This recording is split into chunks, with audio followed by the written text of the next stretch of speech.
Kung may nagsasalita po sa may lalaki po tapos yung babae, dalawang anak po. Ibig sabihin na naririnig mo siya pero hindi mo naman sila nakikita. Ayun.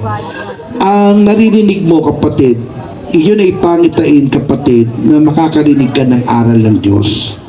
Basahin natin. Kasi ang Diyos nagsasalita sa panaginip. Basahin natin.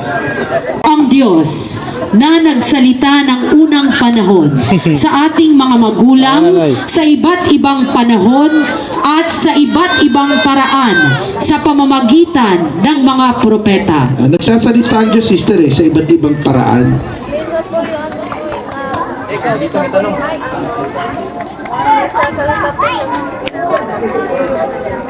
Natutulog ako at minsan nag-pray tapos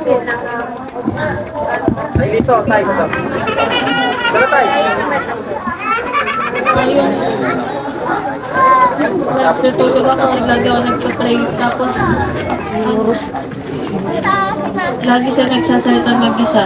Yun nga po, kapatid, yun po ang ibig sabihin nun. Ibig sabihin nun, dadating sa buhay mo, kapatid, makikinig ka ng salita ng Diyos.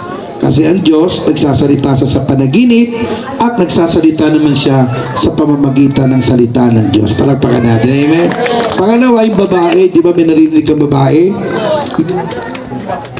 Babae po siya o lalaki po. Yung pong babae at saka yung lalaki na narinig mo, kasi kapag ikaw ay nakinig kay Kristo, magkakaroon ka ng mga kapatid na lalaki at babae.